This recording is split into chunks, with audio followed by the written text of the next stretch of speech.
Hey, this is Drew from Key to the Midway, and you're listening to VIC Radio.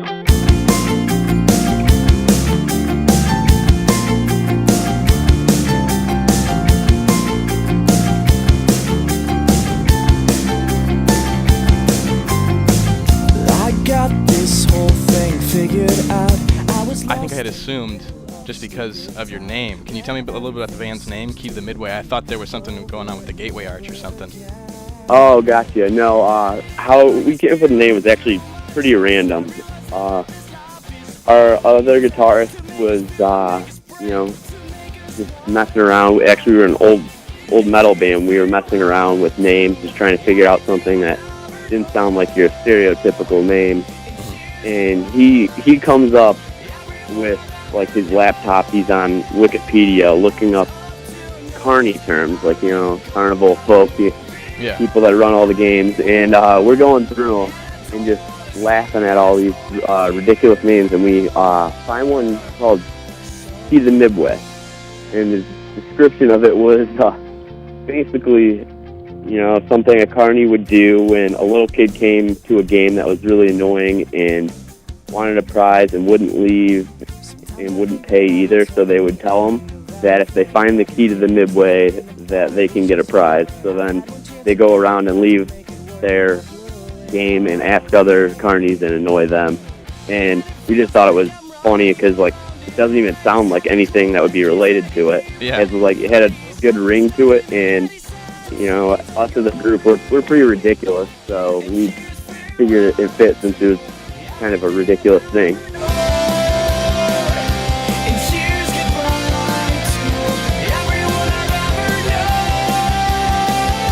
So you were a metal band? Oh, yeah. Most of the band is actually played in metal music. So let's see. That just, like, so many questions popped up in my head when you said you were like a metal band. So what made you? Because clearly, this little EP, I wouldn't say this is metal at all. Not at all. No. Where did the change come about? Well, I've always been well-rounded in music. I've listened to everything. I'm pretty open-minded. I can like pretty much anything from country to rap to even older stuff, classical, like even like Ella Fitzgerald and stuff like that. I just like music, and like we had been playing metal for probably since I was a freshman in high school, and I'm about to be a senior in college. Wow. And we just met a kid that could sing, and it just seemed right. The most important thing about being in this kind of genre is your vocalist. That's the first thing everyone notices. And I never wanted to do it because I could never find a vocalist that had a strong voice that you could listen to. Like, oh wow, he's good. So that's the hardest part. So we just went with it, and that's how it happened, basically. My next question, I guess, was, you said you're about to be a senior in college. Yeah. How do you find time to be in a band and work on songs and practice and write and everything, and still go to class and get everything done? Because I mean, I know a lot of people, a lot of bands, guys in bands will, they'll stop going to school so that if they get a record deal or whatever, they'll just stop school so they can work on their music. I've heard it so many times. It's like, I was 3 weeks from graduation, but I decided to work on the band. So and I've always thought, well, if you're 3 weeks away or something, why not finish school? You want to get the degree. So how do you find balancing working on the band and working through your college degree? It's actually pretty funny that you mentioned that, because I'm going through some of that right now. I'm sure my parents would love to ask me the same thing. Mm-hmm. I mean, I managed to do pretty well. I keep up, but like this semester I'm taking 17 credits, all core classes required for my major, which is electrical engineering. Wow, so that's my workload ends up just being ridiculous, and I just find that I end up sleeping 2-3 hours a night, and that's the only way I get through with it. Wow. I took a very basic electrical engineering class one time, so I think I got a decent grade in that. I don't remember, but it was fun. I mean, it's like we're learning how CDs work, and I made a speaker. It was kind of cool.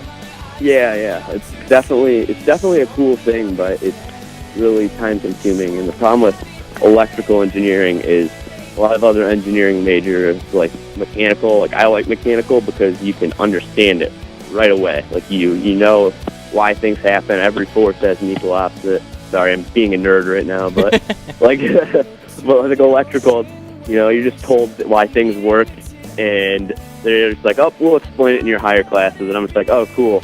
It doesn't really work for me, but I'll go with it. Right. Well, hey, it gives people an insight into, you know, not every, you know, person that's in a band, not every rock musician or whatever is just a rock musician. You know, you have your nerdy side too, right? Yeah, I can definitely be a nerd for sure, but yeah. So like it's definitely a rough time though, trying to balance them both though.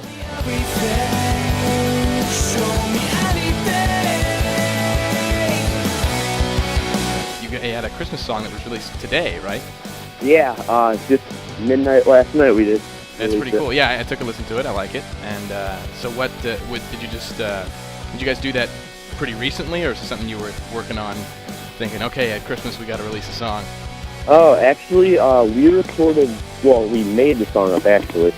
Last year we did 2 acoustic shows at like some sorority houses at my college. A few of my friends heard our music and just, you know, wanted us to play shows for them. So like, whatever, it'll be a first show. Mm-hmm. Let's do something to just get used to playing together live.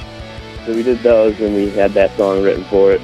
Just because around Christmas I get hooked on, obviously Last Christmas, the song. Yeah, I wondered that as soon as I saw the title. I was like, oh, I wonder if it's like Last Christmas. Yeah. So like I'll listen to all these classical guitar songs that are crazy, and I'll attempt to learn it, which I'll usually only get a part of it because they're pretty intense. But I just came up with this chord pattern that doesn't follow the chord pattern of how like Last Christmas is. It more or less follows a similar melody towards like the actual lyrics of the song, and we were just messing around with it, and we're like, oh, let's put it together and make a Christmas song out of it. It's not like a big deal. It's just a fun song for people to sing along, and if we're playing our first show, you can go through it again with the actual Last Christmas lyrics so that people have something they know and can sing to. And it just kind of developed from there, and last weekend, pretty last second, we found a kid in Detroit that had been recording stuff himself, and it sounded great. Probably 3 days before we went in and recorded with him is when we confirmed, and we recorded it last weekend and got it back last night actually. So it was a sort of last second thing for recording. And when we went in the studio, we just added a bunch of different guitar tones to it to bring it out and make it a little different than it was. You mentioned Drifting. That was the first song that you started to write? Yeah. I've only listened to the EP a few times, but I think that's my favorite, and probably because it's more on the heavier side. Yeah. You get that a lot, actually. We almost didn't even record the song, which is funny, because I just listened to the song, and like, to me, I was like, oh, I don't feel like it's as strong a song as the others, and everyone else is just like, yeah, we'll just go with it and start recording it and see how it sounds, and it ended up turning out a lot better than we thought.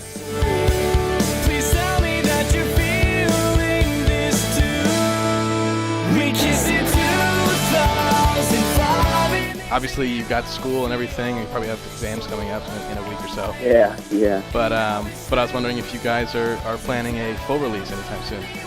A full length? Yeah. Oh, we're right now we're kind of just since like we're separated. Like I'm in Kalamazoo.